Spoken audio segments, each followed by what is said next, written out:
Today we're going to do a couple of things. One, there were a couple of questions that came in that I want to address. We'll sort of do those in the last few minutes of today. And the main focus for today will be sort of the other corresponding half that we haven't really looked at yet when it comes to the back position, and that is, what is the defender looking to do? A lot of you could frame this, especially in a beginner series, you could frame this as almost everything we've been doing up to this point from the perspective of the person on offense is to really just get an idea of what you're going to be up against when somebody is on your back. It can be tough to learn escapes when you're thinking, okay, I know my escape is steps 1, 2, 3, 4, but how do I know if I'm on the right track? How do I know if I'm in danger? How do I know if I'm making good progress? Then I should just keep on moving forward. So a lot of what we've looked at is, what are those dangers? How do they come about? What are the ways somebody's going to dismantle your defenses? And now that those pieces are sort of in place, we can look a little more closely at, well, what do I do to actually defend, to actually escape? Since as a beginner, you're probably going to have your back taken more often than you're taking other people's back. So we want to have a good sense of what this looks like. So let's establish a few things here. Can I be on my back, please? About this angle here. Now, when M is on my back, she'll generally have, as we've seen, one arm that goes over, one arm that goes under, her hands linked together, and her elbow goes in front of my shoulder. Since her right arm is over my shoulder, her head will go onto the opposite side here. And now she's got a seatbelt grip, she's got a head trap, and she's got 2 hooks. Now, if M could just have things go her way, she may transform this into a body triangle. She might start trapping my arm and then developing her offense from here. So with that in mind, I'd start developing my defense. First thing I'm going to do is take that webbing sort of between the thumb and the first finger, and I'm going to place it on her strangle hand, and then I'm going to go ahead and cover that up.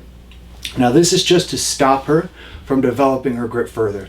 I'm not really expecting a lot of my escape to come out of this grip. This is just to make sure that things don't get a lot worse. What's really going to make my escape work is my leg positioning and how I use my legs here. Let's actually scoot back just a little bit.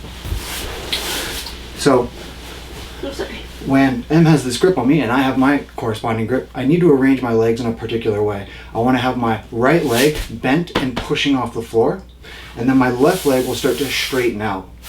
And the reason for this is I want to have M's leg slide cleanly over my left as I use my right leg to drive us into the floor. Okay, so let's actually turn it one time. Now we'll go in this direction. So what does that look like? Well, M has her grip, she's got her head trap, she's got her hooks. I've got my grip, I've got my right leg set, and I've got my left leg straightening out. I'm going to make my way down to the floor here like this. Okay, now what I'm looking to do is to bring my head forward and around Emmy's head. Okay, so forward and around. Now we'll reset one more time, and just because of that space constraint, we'll sort of pick up where we left off. We had hooks, we had grips. I created a leg to push off the ground. I straightened out my other leg, and then from here, everything starts to move towards the floor. Now my head goes forward and around and down to the mat. I want to get rid of Emmy's bottom hook here. So now that with my straightened leg, I'm going to move it towards my bent leg, and if possible, I'm just going to fish it through directly. Okay, that won't always be possible. Sometimes when you bring that straightened leg towards the bent leg, you'll then have to take the bent leg and use it to push their foot off. And then I'm just going to start threading my legs through. I point my 2 knees up at the ceiling, and I bring my inside elbow down towards the ground. Okay. Now we'll come back and look at these details. Look at the details of this more closely. But I want to point out, this is that key development where now my inside elbows hit the ground and I'm officially out of the back position. Okay. What's likely going to happen here is M is going to try to get up on top of me towards the side control if she could. So she might release this grip and start to make her way to her knees and start to go up, and if she could, she would pin me in the side control like this. Okay? So what I want to be aware of as that happens is to join the inside elbow position with a knee. So my foot will go up high and my knee will be relatively low so that I can create an elbow knee frame, okay, which essentially looks like this. I want her to land on this elbow knee frame when she goes on top of me to get the side control. Okay, that won't always be possible. Sorry. Sometimes you'll try to make that elbow knee frame and they'll land in your half guard. Sometimes they'll land on the elbow knee frame and it'll be essentially a battle like the end of a guard pass, where you're having to frame on them, move yourself away, and they're trying to wrestle to get past your guard finally. There's a few different ways it can play out, but overall my goal is to make the back position turn into an elbow knee frame, have them land on it, and then things are at least better than they were. She's not on my back anymore. She maybe has a side control.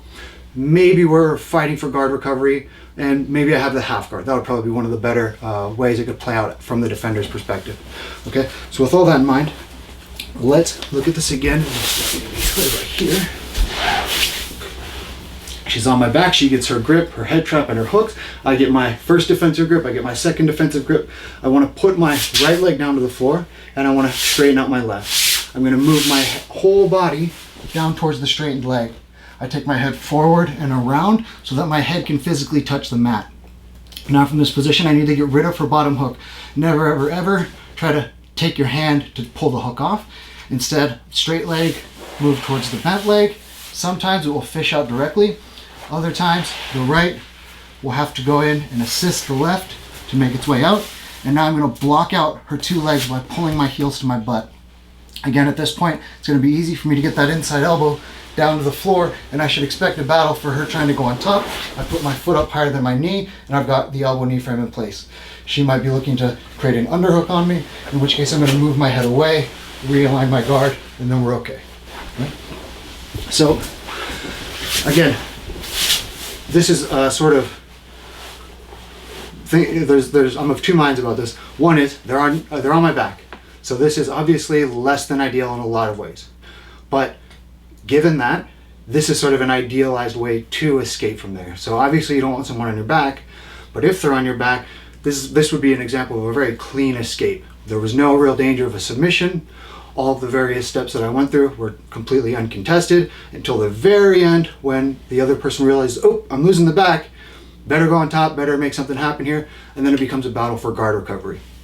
And this will sort of help bridge the gap between the back position as a defensive set of steps, and then guard recovery and playing guard, and will help sort of bridge the gap between the two as we move forward. So with that in mind, let's look at this one more time, and let's look at the special relationship of our center lines as we move, and how this relates to what she's trying to accomplish and what I'm trying to accomplish. So if we're here again, and my partner's on my back. Right now our two center lines are aligned here, and if M were able to establish all of her grips and hooks and things like this, she would want to move from parallel to perpendicular in order to finish me with a submission. So we have our grips in place, one leg goes bent, one leg goes straight. I move my head down towards the floor, I start releasing that bottom hook, my right leg can assist my left, and now at this point I bring that inside elbow down to the floor. Now what you'll notice is if I stop right here, and M is able to go across my body and get the underhook, now she's got me in a pin. And you'll see that her center line is perpendicular to mine. Okay, so it's important that not only do I establish that inside elbow, not only do I bring my foot up higher than my knee, but then I use that to create the elbow knee frame. And then most important of all is I move my center line so it starts to realign with hers, like this. Okay, and it's easy to lose track of that because your body is sort of feeling crunched up under the weight of the other person. They're trying to smash you, they're trying to control you, and you get to that elbow knee frame, and it's tempting sometimes to do something like this and just try to push them away with it.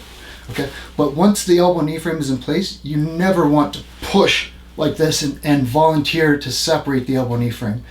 Always maintain the integrity of the elbow knee frame, and then just move your head away. Okay, and so we use that reference of the center line in order to make that something you can keep in mind. Got the elbow knee frame, but I don't use it to push them away. I use it to push myself away, and the way I know I'm done doing that is our center lines are in alignment again. Okay, so one more time from the back position. We go in, we establish our defensive grip. I use one foot on the ground, and keep in mind here, the reason we focus so much on the legs is Emmy's legs are not touching the floor. My legs are. So that's my big advantage. She's attached to me and my legs are attached to the ground, so I'm determining how both of us move right now. Okay? She's attached to whatever that movement ends up being, so if I go forward, backward, left or right, she's coming with me, but I am sort of in the driver's seat when it comes to what direction do we actually move. So I want to make the most of that by making one leg specifically committed to driving off the ground, and off of that drive, my second leg is going to release the hook. So I push myself into releasing this hook. Okay, so we have our grip, I straighten on my leg, I move myself down to the floor, my head goes forward and around. Now in this specific instance, I'm gonna be able to fish my left leg out by itself. If that wasn't possible, I would use my right foot to release the left, and I start making my way out to the side. Now I wanna get center line to center line with her, so as she goes up on top, my foot goes high and my elbow knee frame is in place. I move my own head away, and then I start pommeling my legs through.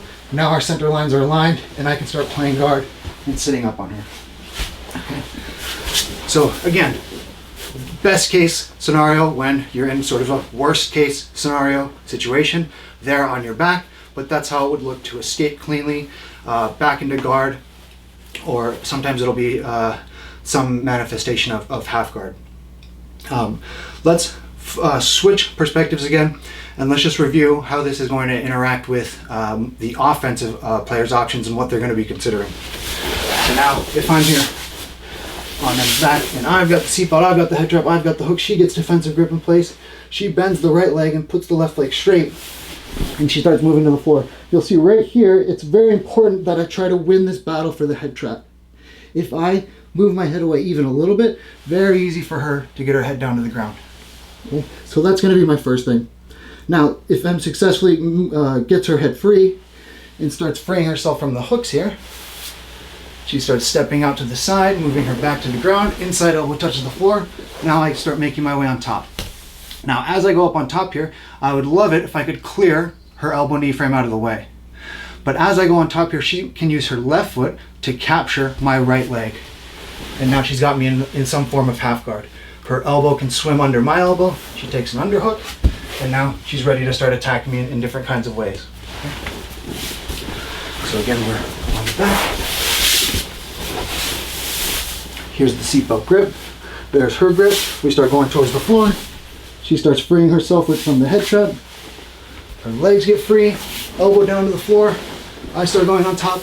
And now, instead of going into the half guard, I know about that. I'm not going to stick my leg into the half guard. I just try to maintain the top position by going to my knees. So Emmy's going to move her head away, realign her center line with mine, and pommel her legs in. And now she's ready to start playing guard or do something from a stronger starting point. Okay.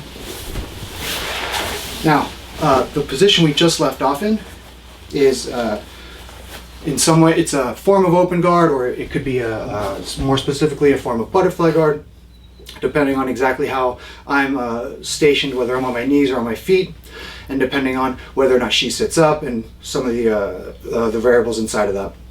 One of the questions that had come up was about this specific position in a guard pass that was in a video that I put up. So I'm just going to go over that now, since it sort of links back into this same topic. So the question that had come up, if you're playing guard here, was about a guard pass that looked more or less something like this, where I'm working against somebody's butterfly guard, I'm on my knees, and a lot of times this is a great position for me to pass from if I'm comfortable working to underhooks and things like this.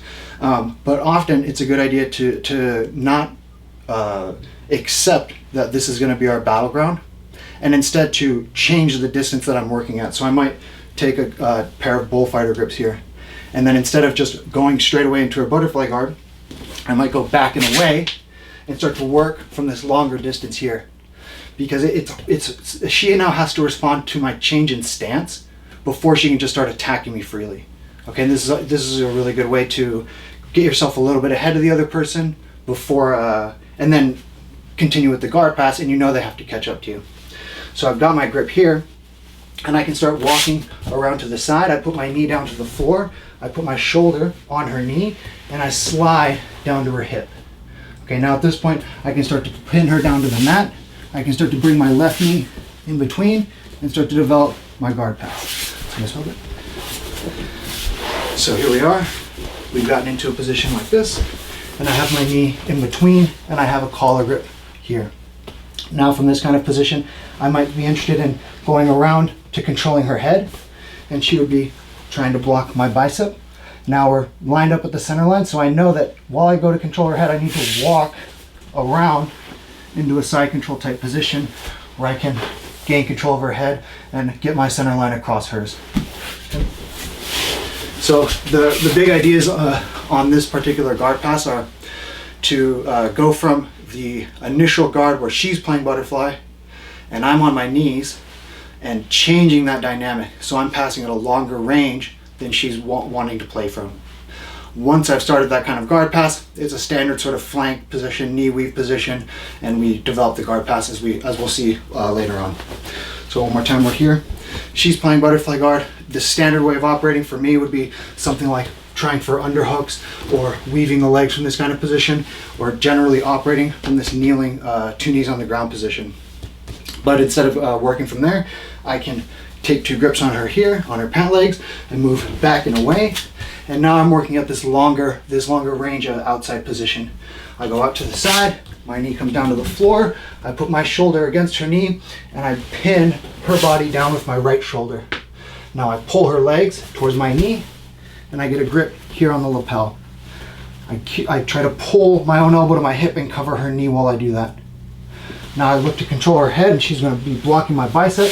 That's no problem. I walk my center line around and get into a position where I can stay across her body, grip, and underhook for the finish.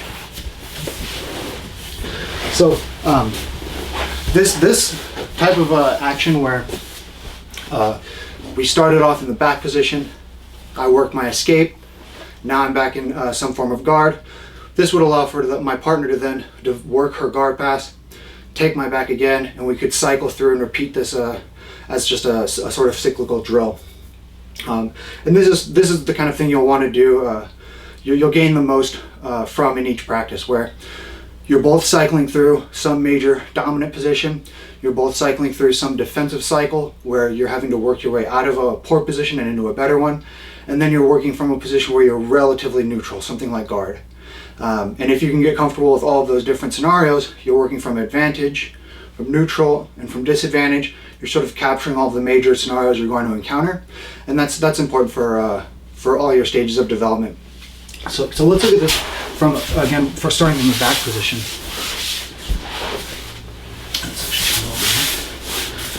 So let's say we have the same setup here, and we're just looking to review the escape from the back. I get my initial defensive grip, my thumb and first finger into the wrist. I go ahead and I cover that up. I bring everything close here. Now I want to make sure that while I'm working here, I keep my body curled forward like this. Em would like to get her knees together and stretch me out into this kind of position here. Okay, so I want to essentially minimize the exposure of my stomach. So we go forward and down. I create that drive leg on the floor. I straighten out my left and I push everything out to the side here. My head goes forward and around, and now I start to escape from that bottom hook, sometimes directly. More often, you'll have to bring the right foot into play, find their foot and push it off, and now we start fishing the legs through. We're going to reset a little bit, and we're going to start in this exact position so we can look at the leg positioning. Okay, so I've made it to this point here, and I've started to escape. Let's go back. Right. So her hook is still in place, my left leg is straight. I start moving it and pushing away. Where is it? That bottom hook. Now, when I go through, it's important I bring my knee through and then my foot matches up to her foot, as opposed to something like this. It's not the worst thing in the world, but this lingering sort of hook here can be problematic as we go forward. So as soon as I'm done escaping from it, I block it out. Now if she tries to put that sort of lingering hook back in, it's not going to happen. Now I want to put my right foot where my left foot currently is. So my right foot fishes in and replaces my left. Now both of my feet are on the outside of her foot, and it's not going to be very easy for her to replace that bottom leg. Okay? Try to avoid this kind of foot position, it looks very similar, but it's going to create problems for you getting out. So we tuck the heels into the butt, we replace the feet, and now I start moving my back down to the floor and looking for that inside elbow position to hit the ground. As she goes to recover the top position, my foot goes high, and I bring in the elbow knee frame. I move my head away, and we've recovered, and we're ready to go. One cue that you're going to hear me say over and over and over again is to get that foot higher than the knee. When you go to an elbow knee escape, if you start an elbow knee escape and your foot is lower than your knee, it's going to be super hard to fit your knee in to the crevice of the other person's hip. So we always want to bring the foot up high so that when I elbow knee escape, it drops straight into the position I'm looking for. Okay, so let's do that one more time here.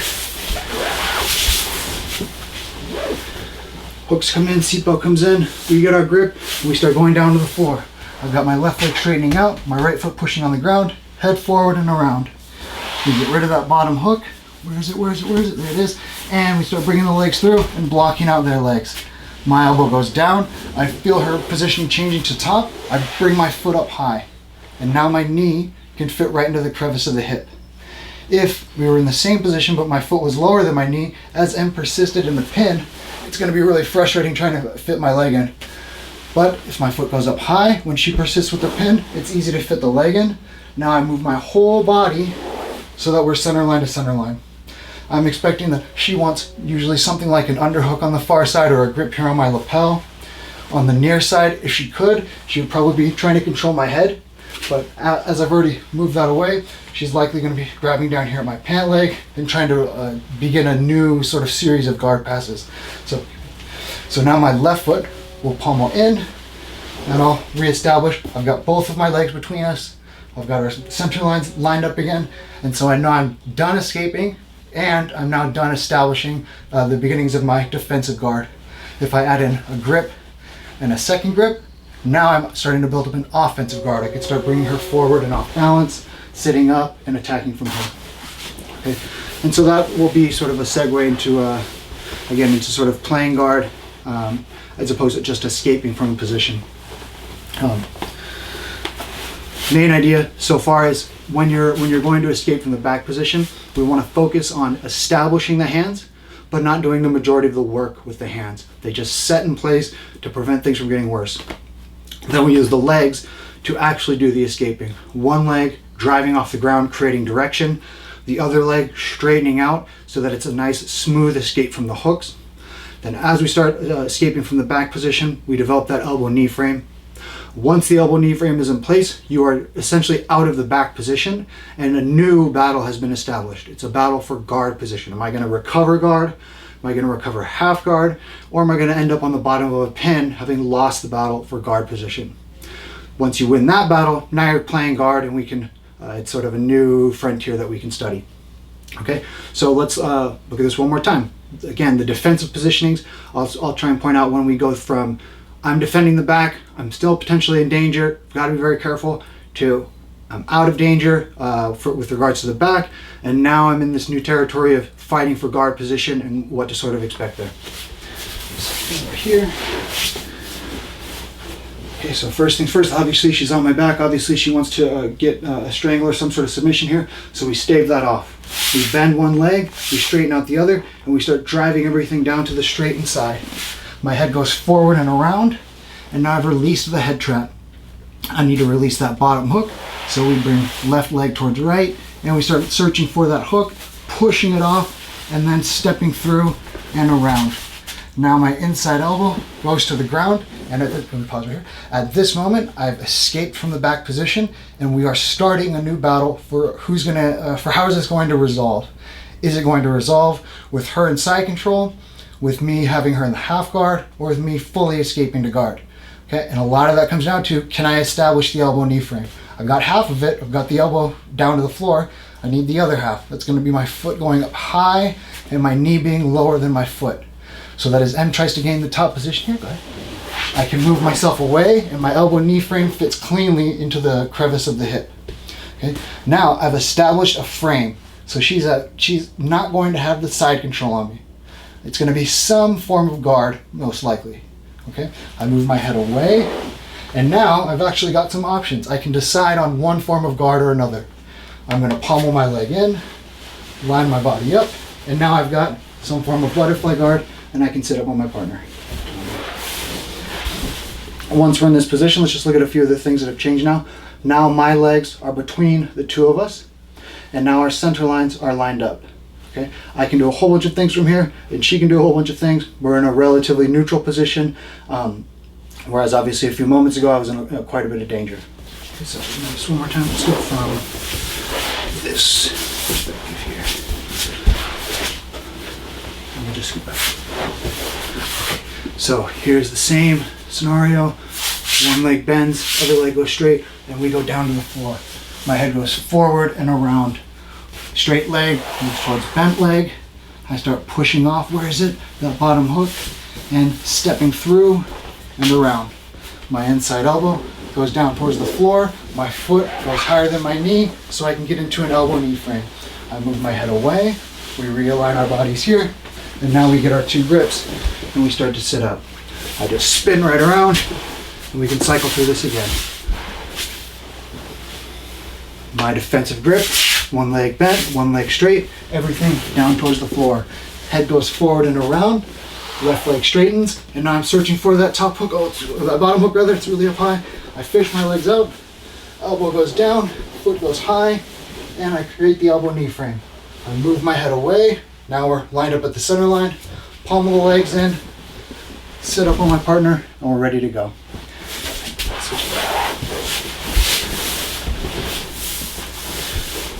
Seatbelt grip comes in, defensive grip comes in, everything down to the floor, head trap escape, legs start to escape, inside elbow touches the mat.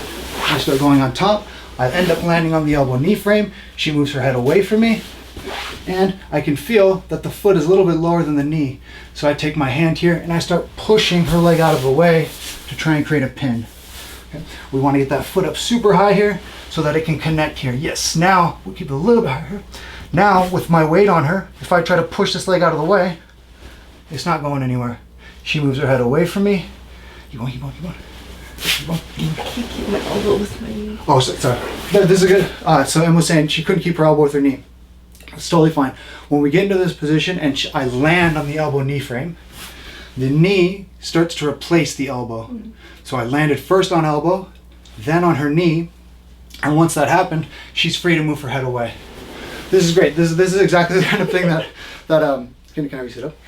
Beginner question. I will often neglect to mention, but we want to think of it as you have certain. There's a limited set of tools that you have when you're in a bad position, almost by definition. She worked her way into a position where she had an elbow that she could use as a frame, and that could hold up some significant amount of my body weight. When you combine that with a knee, you can hold up your body weight and the other person's body weight, and probably a good bit more than that. But once that's been established, she no longer has to have the elbow knee connected for the entire time she's working. She wants to use that to accomplish something specific, and that's to get her head away from mine. So she can go from a position where she has an elbow knee frame to moving her head away, and that's fine to have the elbow and knee separate.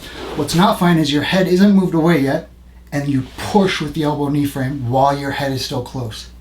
Okay, as long as my head is moving away freely, then I'm fine. Sort of overly simplistic way to capture this is to say the battle in Jiu Jitsu is always who's controlling the other person's spine. Okay, from your skull all the way down to the bottom of your spine. Who's determining where your spine is and where their spine is. If I'm on Emmy's back here, can I do that? Right now, she determines where we go. But I'm going to go with her. So I'm going to be able to keep my spine very close to hers. I have my seatbelt grip and everything's looking good. Now, as the escape develops, she separates from me so that her spine and my spine are not moving dependently on with each other. Okay? And once that happens, she wants to do things that increase her ability to move her spine freely. Okay, so let's pick a little bit. Here's my grip. She starts making her way through the escape. And right there is a big moment of separation from her head and my head, the top of the spine. She starts freeing herself from my hooks. And now the bottom of the spine, the pelvis, is starting to be free from me. She moves her elbow down to the floor. I start going on top, and I land on an elbow knee frame. Now there's actually distance between my sternum and her spine, and so she's made even more progress. Now, she wants to move her spine or her head away from me. She wants to move the top of her spine away, and now her legs come in, and the legs maintain that separation. It's what keeps me from just getting right back to where I was a moment ago. Okay, so this idea is she started with me on her back. I was controlling the distance between our two spines. As she makes progress through the escape, she's able to separate her spine from mine. And as she gets back into guard position, she's able to prioritize moving her head away from me so that she doesn't have to have her elbow where it was a moment ago. And now the elbow and the hands are free to go on the attack. Let's look at a related situation here where, let's say I've got, let's see, side control me, and I've got something like an elbow knee frame here. Okay, but let's say M has control of my head like this. Okay, so she's got something like a cross face with her left arm, and she's using that to keep my head close to hers here. If I were going to use the elbow knee frame to try and move away, that would be great. Then I would want to pommel inside of her arm here. Okay, so now my right hand is a paw grip against her left. Okay, so I went from an elbow knee frame, and I used that to create some separation. Then I pommel in so that I remove the tool she was using to keep herself attached to me. Then I can place my left leg in, and that helps me even more to separate from her. And then I can get my grips and go on the attack. If I had to keep the elbow knee frame the whole time, there would never be an opportunity for me to use my grip to do something else. Lift, grab, pull, push, all these different things. Okay, so in a side control position, if I have an elbow knee frame like this, I use it to move my head away.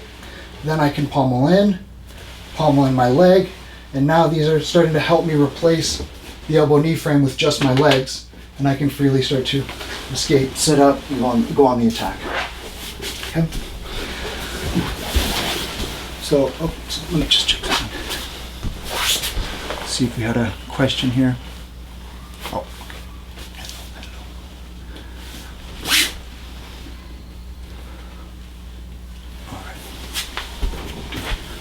All right. So I want to look at one more piece of this. Just when you're escaping from the back position and the person actually has a hold of your lapel, just to reinforce some of the ideas we've been going over up to this point. So we saw that when we're in a position like this, that if she has just a seatbelt grip, we want to go left and right here. This is a great way for me to start off. If she happens to have a hold of my lapel here, okay, this is going to change my grip slightly. Okay, first of all, it's up higher. It's hard to get my thumb inside of her thumb here. And once she has this grip, what she's really looking to do is to pull her elbow behind my shoulder like this. Okay, so in a defensive position here, when somebody does have a lapel, what you want to do is you want to do things that bring their elbow further forward on you like this. Okay, again, I'm not really going to escape from this position by just pulling on her arm and resisting, but this will stave off further progress. It's going to make it so I don't go from collar grip to just being submitted completely. Okay, so we grip here and up at the elbow, and I pull things forward. I don't try to pull it over my head like this. Okay, I pull everything forward and I crunch forward. And now the escape is more or less the same.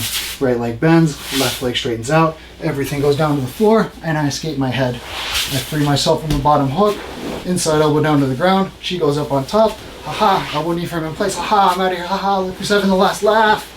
Probably her. Okay. But again, I want you to have in mind that in a defensive position, someone's on my back, it's not realistic to think that your hands by themselves are going to get you out of the position. If that did happen, that would generally be a mistake on her part. Instead, my hands make it so things just don't get worse and worse and worse and worse, and then the actual escape can take place. Usually it will be, usually it will be something involving the legs. Driving towards the floor, escaping the bottom hook, so forth and so on. Okay. So let's look at that one more time, just because seatbelt grip, oftentimes it's going to become a collar grip, and you don't want to be reaching up to try and establish that initial defensive grip. When they have your collar, things do change a little bit. We have to keep that elbow in front. Okay, so here we are. And seatbelt grip came in. I wanted to get defensive grip, but I maybe was late to the party, and she gets that thumb inside my collar. And now I know that it's not realistic or good for me to try and bring my thumb up above hers. Instead, we bring her elbow forward so she can't do the next thing she needs to do, which is to pull that elbow behind my shoulder blade. Okay? Let's say if you have your head drop in place. Everything else is in place on her end. I'm keeping her elbow in front of my shoulder. My right leg bends, my left leg straightens, and I go forward and down to the mat. I bring myself free from the head trap, and I start to free myself from her hooks. I step outside of her legs, fish my legs in, my elbow goes down to the floor, my foot always higher than my knee so that I can create that frame. Now I move my head away, pommel my legs in, and we're ready to go back and on the attack. Switch faces. So, seatbelt grip, turn just a hair. Seatbelt grip, I get my thumb into her lapel. She takes 2 grips on my sleeve, 1 and 2, and we'll go this way with the left hand. There we go. And now she pulls my elbow forward, resisting my ability to, that's pretty good, resisting my ability to pull my elbow behind the shoulder. Now from this position, she brings that right leg bent, left leg straight, pushes things down to the floor, head trap goes free, bottom hook goes free, and she starts to go elbow down to the floor after she escapes from the hook.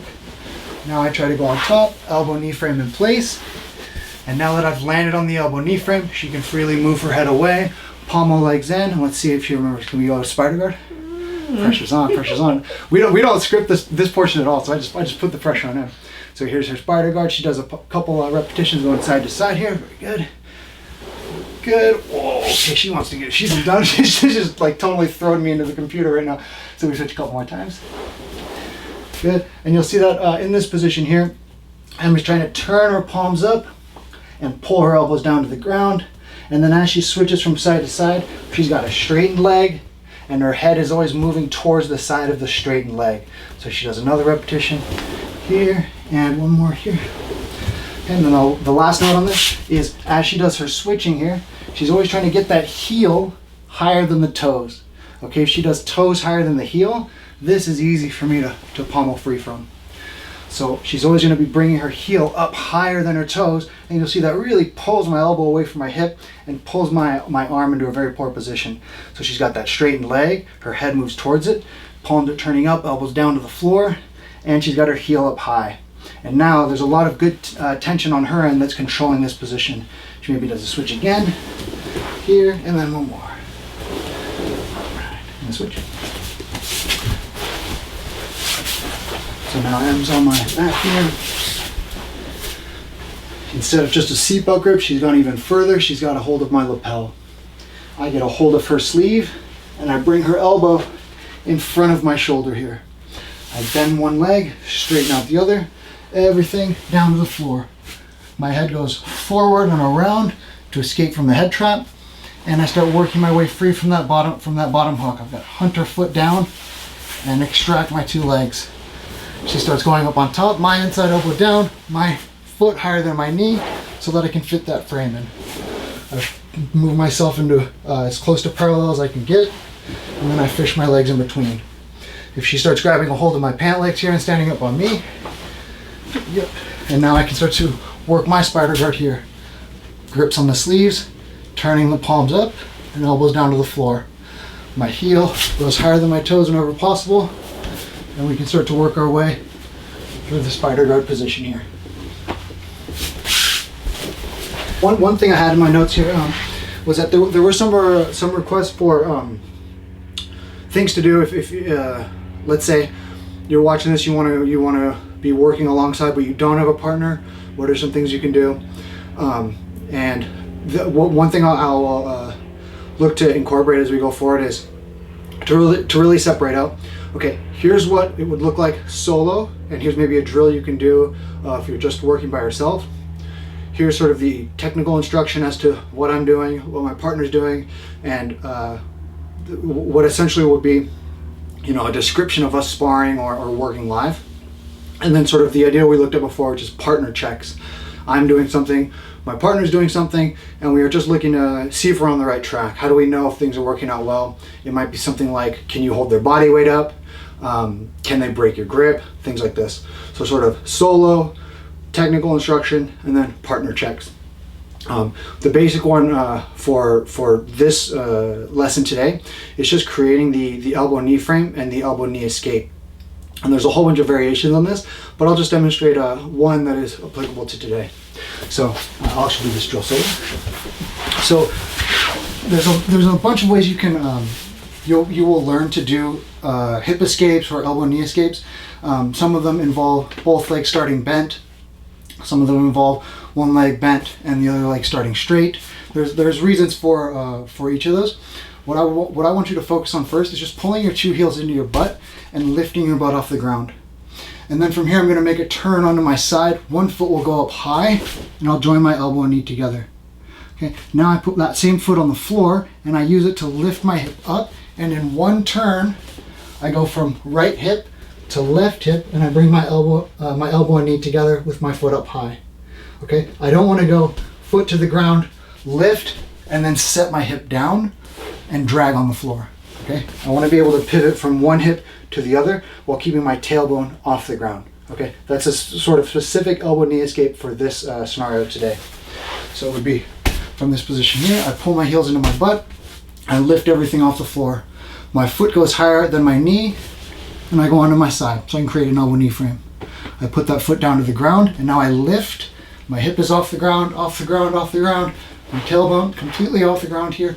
Turning, turning, turning, turning, turning. Elbow knee frame on the other side. Foot goes to the ground, hip stays up off the ground, up off the ground, up off the ground. You can see there's a big gap between, and we go to the other side. You'll notice I'm not moving all that much up and down the mat. So this stands in contrast to the sort of standard hip escape that people may do up and down the floor, and sort of, you can sort of zone out on that a little bit, and it's not really all that useful. This particular hip escape, you move up and down vertically and onto your side, but you don't really move across the mat horizontally. Okay, so one more time, it would be particular type of hip escape. I bring my hip up off the floor, I keep it up off the floor, and I go elbow and knee together on one side. I put that foot to the ground. Now that foot is on the ground, I keep my body up in the air, and I just practice turning onto my other side and lifting my foot up high. My foot goes to the ground, and we can continue the drill. Okay. One thing to also notice here is whenever you're doing a turning motion, the piece that's going to accelerate your progress the most is to let your eyes turn freely. Okay, so if I'm trying to look at all of you guys out here while I do the movement, it's going to be impossible for me to do it correctly when we go to this side. That's pretty obvious, but I'm just going to demonstrate it so you know what I'm talking about. We go here, and I lift. Here comes that elbow knee frame. Everything's okay so far. If I keep looking this way, and I try to do the elbow knee escape on the other side, it's not gonna work. Obviously, because when my eyes turn one way, and I want my hip to turn the other way, my spine is essentially going to be twisting in opposite directions, and that is no good. That is essentially what your opponent wants to do to you when they cross face you, when they pull your legs the other way, trying to twist your spine up. So what I want to do instead is to let my eyes turn first and to beat the rest of my body. Okay, so from this perspective here, if I do my elbow knee escape, I'm just going to look at the floor like something just fell out of my ear, like this. Okay, here. So I do my elbow knee escape here, and it turns my whole spine by starting at the top of my spine. I put this foot to the ground, and I make my movement so that my eyes turn to the floor first, and then the rest of the movement is relatively easy. My foot goes down to the ground, and I let my eyes turn down to the floor. Okay. And this is going to be applicable not just in an elbow knee escape, but in playing guard in general. If you give this a test, you have somebody pass your guard to one side and only pass to that side, and you just look at the floor on that side, very, very hard for them to make progress. Okay, hopefully that pans out right now. When I ask Emmy to join me in demonstrating this, she might totally crush my guard and destroy all my credibility, but well, I'm willing to wager that. So let's say that experimental scenario, go ahead and start passing my guard to this side here whenever you're ready. Go ahead. Anytime. Go ahead, keep going. Keep going. Keep trying to pass this way. Yeah. Yeah. She's making confused noises at me right now, and that's actually means I'm on the right track. So, surprise, surprise, I did set up this whole experiment in my favor. But what essentially happens is when I look at the floor, she will feel like, oh, wait, I started passing guard, but something else needs to happen. And this can be expressed different ways. She might start going to her right, my left. So maybe we're here initially. She was passing to this side, my right, her left. She starts coming this way. I look at the floor. So easy for me to stave off that attack.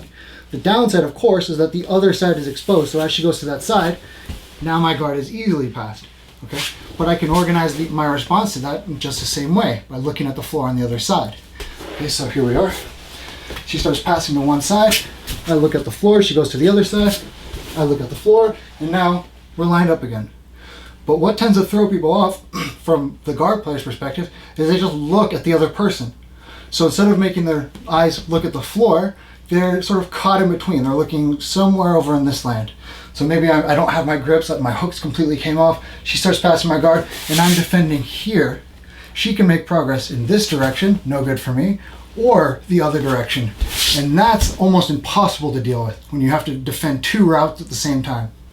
Instead, she starts passing my guard to this side. I totally close off that avenue. I look at the floor, my elbow and knee frame is in place. There's no guard pass in this direction.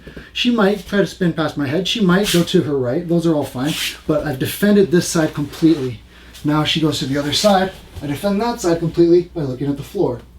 And now that we're realigned here, I can be more effective in my defensive guard. Okay, so started with the idea of a hip escape, sort of as you could think of as a solo drill or a variation of a hip escape that you can do as a solo drill, and then progressing that a little bit more specifically into looking at the floor so that you turn the top of your spine, and that will turn the rest of your spine. And in an elbow knee escape, in a hip escape, elbow knee escape, turning your body freely is very, very important. Then we sort of went into a different territory, playing guard and passing guard, and saw how eyes turning to the floor freely is going to make it much easier for me to defend my guard and close off one avenue of attack. Of course, this opens up the other avenue, but by turning my eyes freely, I can defend that avenue as well. Now, this doesn't just apply to playing guard, it also applies to passing guard. So if I can come over here, playing guard. Let's say I'm in a position like we had before, where I was doing against her butterfly guard. I was backing out and going into something like a bullfighter pass and trying to put pressure on it with that guard pass. So I go back and away. I start going around the corner, and I look to put my knee down on the floor and use my shoulder. If I'm looking here, almost over her shoulder, about 45 degrees, I end up driving on an upwards diagonal. And what's going to happen is I'm going to land on her elbow and knee frame on this side. Okay, so even though I try to drive her down to the floor, even though I seem like I'm ahead on the guard pass, I end up just landing on this elbow knee frame.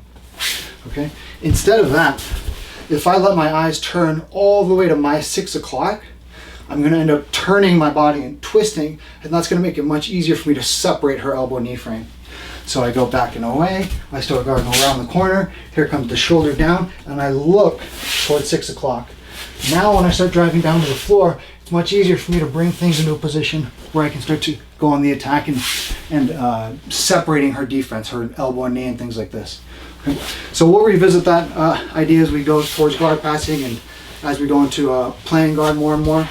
But just to start off, when you're thinking about solo drills and you're trying to incorporate movements by yourself and you want to have a way of testing out, am I doing it right, or what should I be really aiming for when I do a solo drill, main thing is let your eyes turn freely, okay? Because it's hard to come upon that cue unless somebody just tells you directly, because you're probably focusing on legs and hips, but if you turn your eyes freely, the rest of your body tends to organize.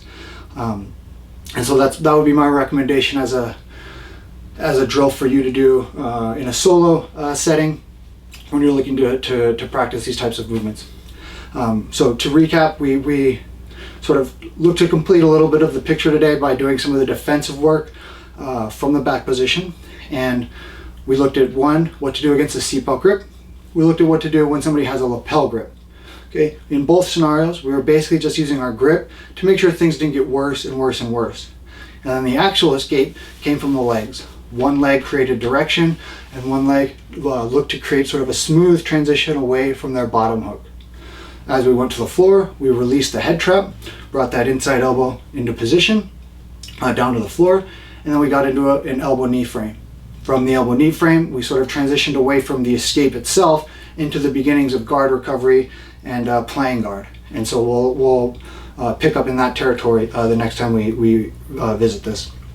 And that from the first lesson up to this point, This gives us a general idea of what's going on from the back position.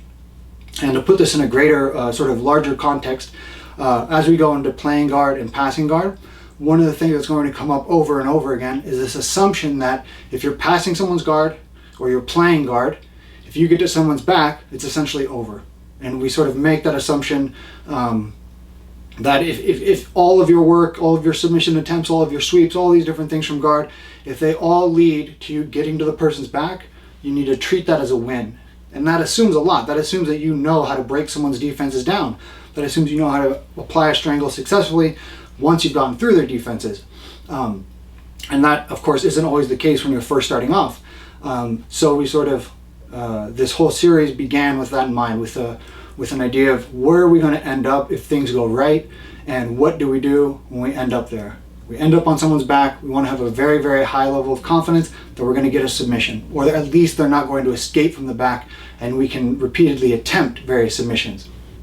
And that's going to sort of free up that study so that when we look at guard and we look at playing guard, we can really dive in and look at the different dynamics at play, with the assumption that if any of these happen to lead towards the back, you know what to do, and you're confident in addressing the defenses that you'll run into. Okay. Okay, wait, I might have to demonstrate this. Okay, hi. Hello, by the way. Okay. Scully, it's wants to do voices. So from this guard position here, so what I'm running into is it's not like I bullfighter, but I'm finding that my sleeves are like getting grabbed, and then they're pulling to this guard that's like the double inside hook. It's like two inside hooks, and I feel like I'm bouncing on their knees, but they're just tracking my leg. So it's like when I go to stand to pass, they're just adjusting and they're tracking here and doing this kind of thing. Okay, so let's run through the question just a couple of times, because I'm sure as you're experiencing, it's like the position changes or can change pretty rapidly, and being able to sort of move in tempo with that is going to be important. So I'll try and mirror that here with them, and you let me know if we're on the right track, if I'm missing something. So you're saying you're the guard passer, and so you're in my position here, and let's say M gets my sleeves, correct? And you're passing from here, and as a result of that, you're running into their hooks in some way. Is that about right so far? Yeah. Okay, so let's say I'm standing up here, and she starts to lean back just a hair bit and put the foot into my arms like this, and they're sort of staying seated but playing from this kind of positioning. Is that about right? Yeah, and usually like both of their feet, it's like on the inside of the knees. It's like a weird. Oh, like this? Yeah. Oh, okay. Yeah. And yeah, what is that? Yeah, so this is not the worst thing in the world. So what's happening here is, let's come back, is the first thing is when I put my my grips on and I go to the outside position, I want to make sure that I don't stand up directly in front of the person, or worse, standing up towards them like this. Obviously, this is going to make it very easy to get those hooks. Okay. What I want to do is I want to roll my weight into my knuckles, almost like I was going to do push-ups on my knuckles here, where I'd bear my weight down on the knuckles. I want to do that same thing so that I can project myself away from them like this. Okay. So that at minimum, for M to get her hooks into my legs, she would have to start straightening out her legs. Okay. So I don't want to do this where her legs can be somewhat bent when she hooks in. Okay. It's still not that bad if it happens, but it's not ideal. If I go back and away, and now she tries to reach for my leg with hers, she might make it. There's going to be people that are extremely tall relative to you, and maybe they can make it. Okay, but when that happens, when they go to straighten out the leg here, it's much easier to just spin their whole body by. Okay, the big idea right there is somebody straightening out their leg when it's not actually in contact with you is making one long lever out of the leg that you can move.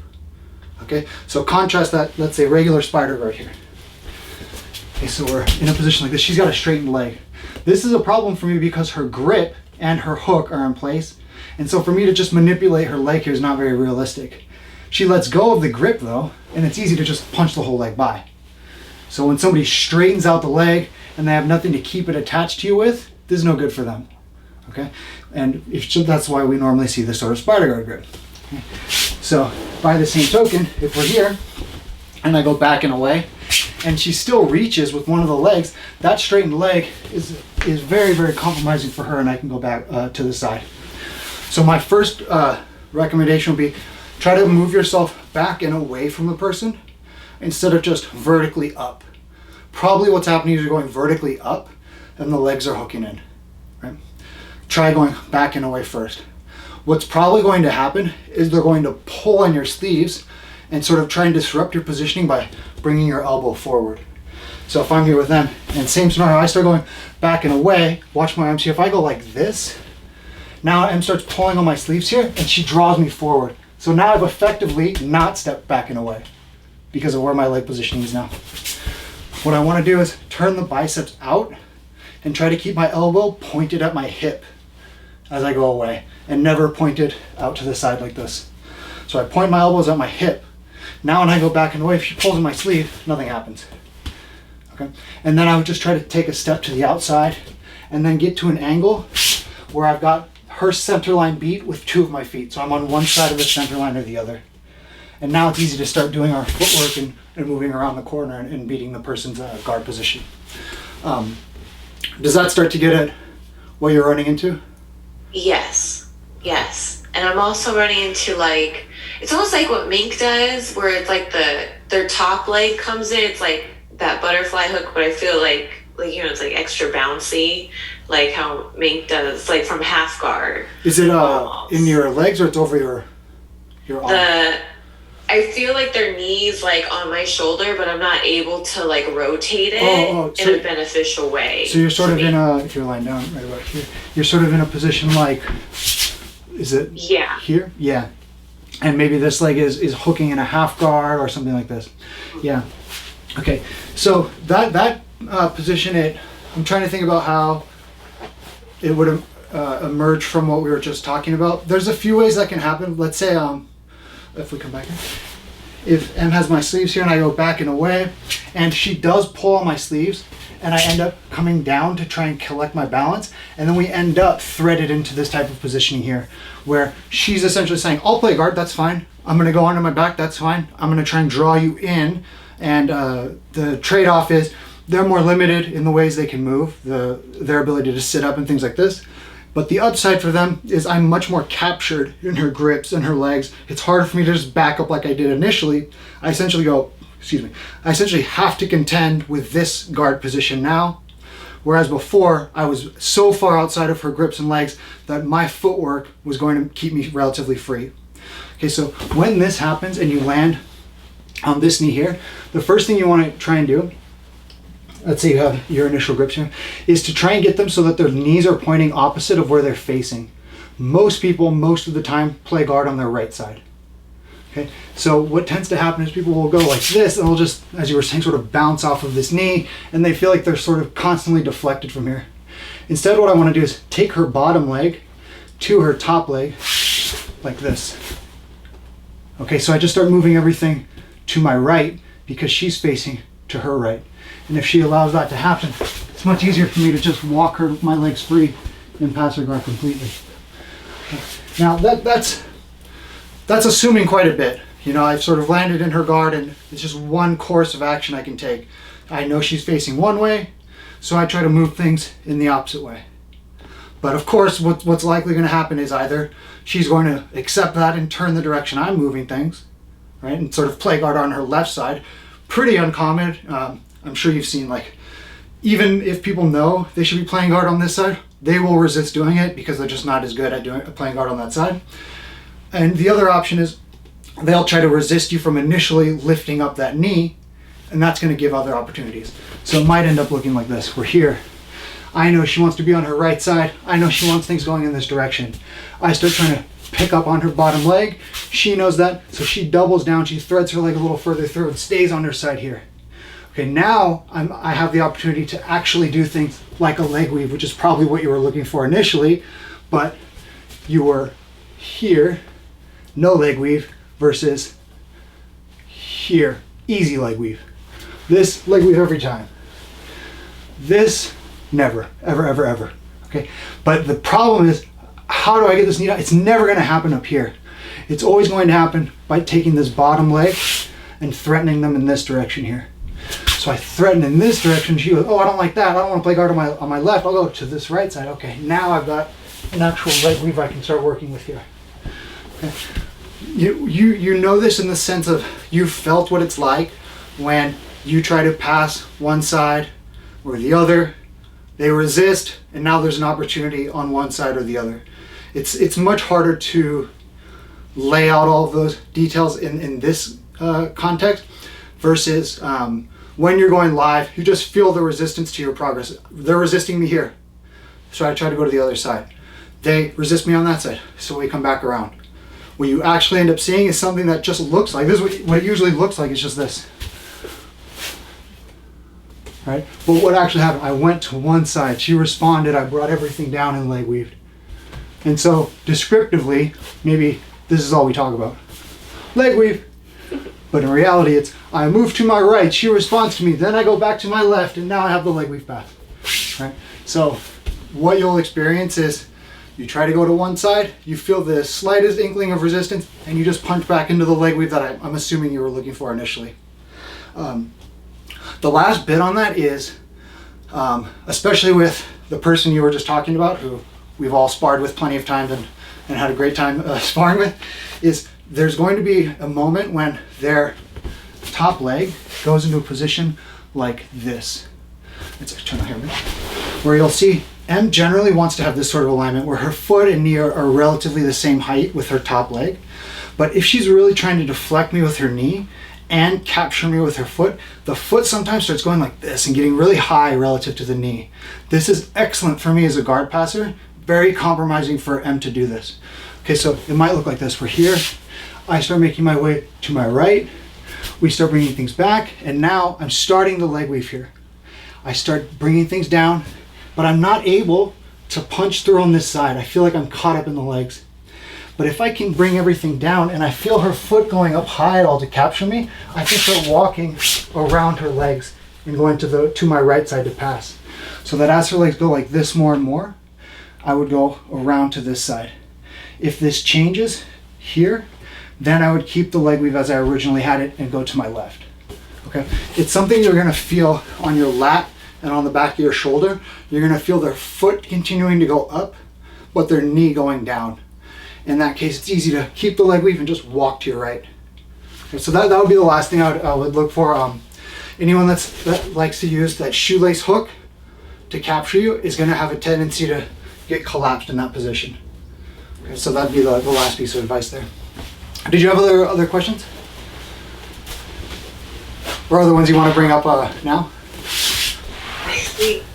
I think that solved a lot of issues. Okay. And then I really briefly touched on it today, but you had your question about the guard pass from the video.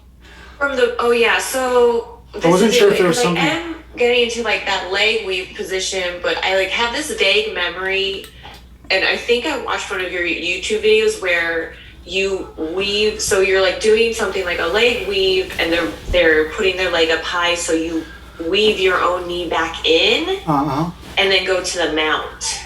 Oh yeah, that one. Yeah. Because I feel like I'm forcing the leg weave a lot, and I'm getting caught, but really I just need to switch direction to the mount and like get my knee back in there behind their legs. Yeah.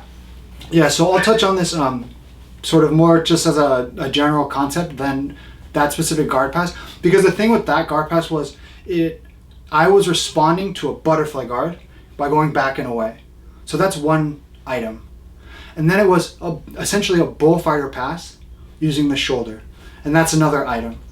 And then it sort of gets into what you're talking about, which is using the what might be called the leg drag position, or the knee weave position, or the flank position. Sort of this use of the collar at the upper body, and then something downstairs, one of my knees or leg weave grip, to keep their knees together. So that's another item. So we got 3 so far. And then the last one was, how do we resolve the guard pass itself? How do we go from leg weave, knee weave, etc., to the pin, the side control, the mount, things like this. And so it's these last two items that you're sort of asking about, the leg drag position or the knee weave position, and the corresponding mount position or side control and things like this. There's a lot that can be involved in all of those things. I'll just give a couple key ideas here.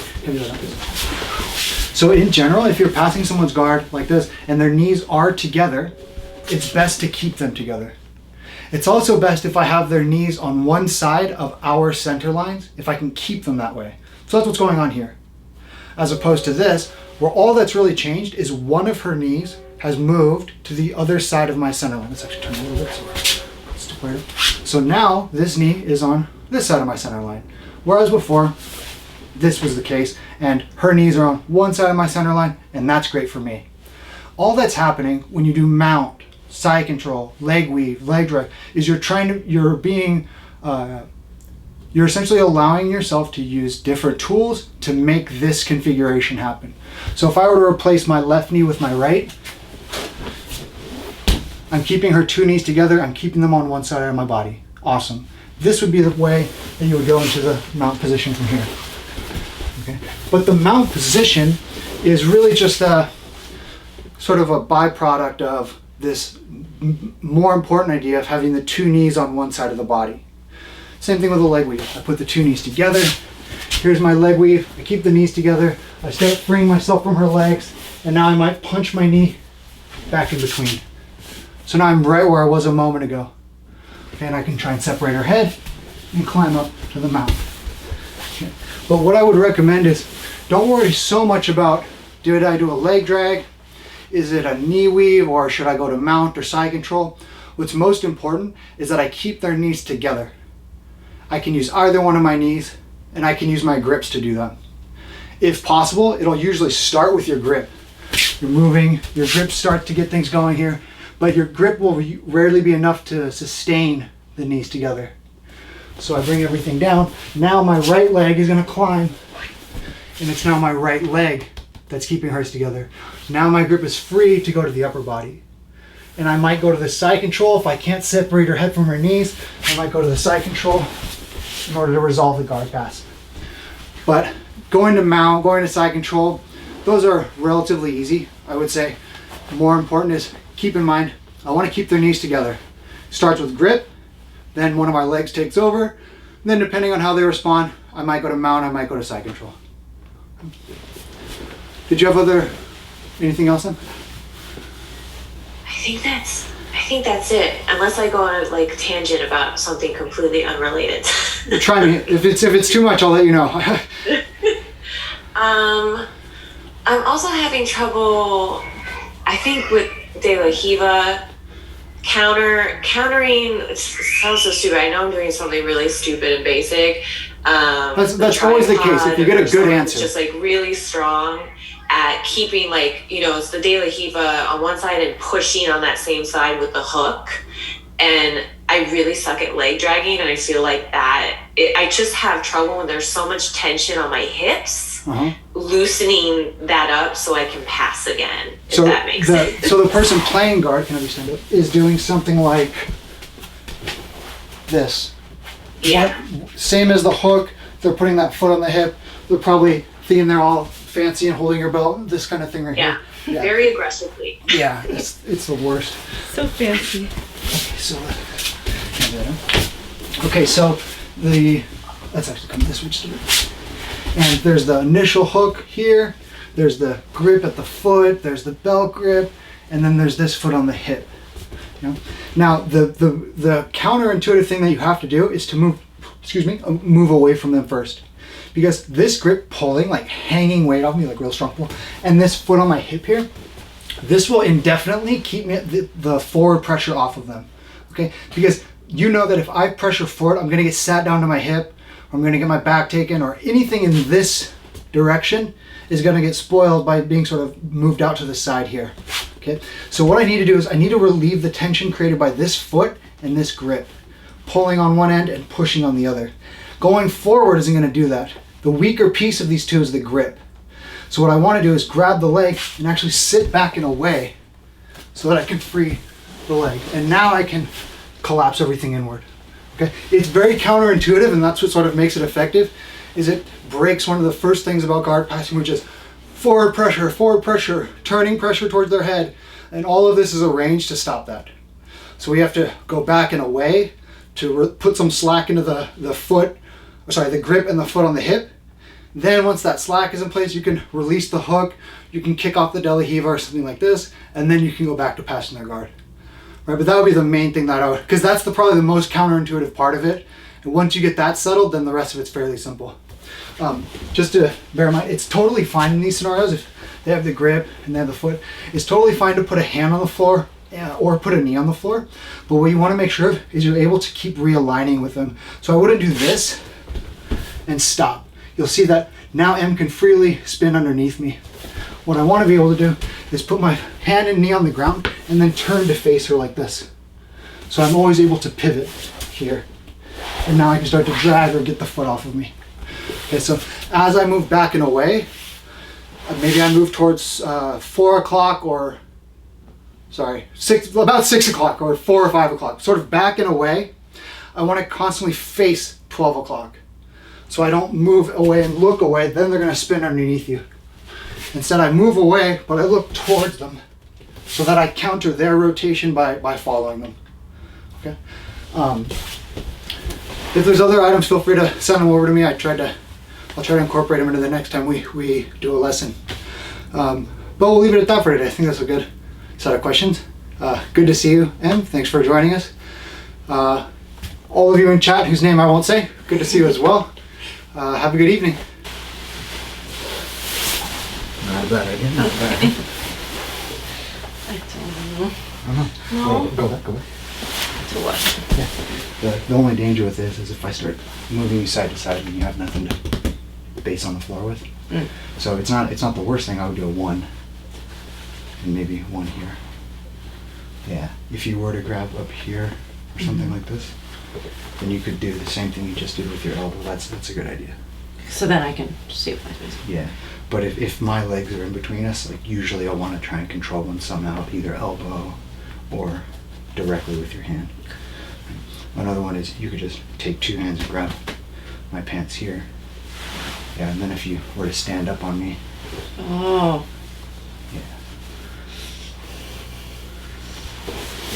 Yeah. And now 1 push, 1 pull. No, I gotta go to the pool, huh? Yeah, you could feel it immediately that was something also. So either side. Yep. And then you're trying to pin this knee as you put your knee on me and step up. Oh, knee on you. Yeah, not critical, but because you're using this sort of length of your arm, you'll want to have your knee on me. If you were to drop down to a knee here, this can feel a little bit compromised. Yeah. But if you turn it into an underhook, then it's totally fine. It's sort of like your knee's on the floor, your elbow will be to the floor, your elbow's in the air, your knee will be on me, so like the heights sort of match each other, if that makes sense.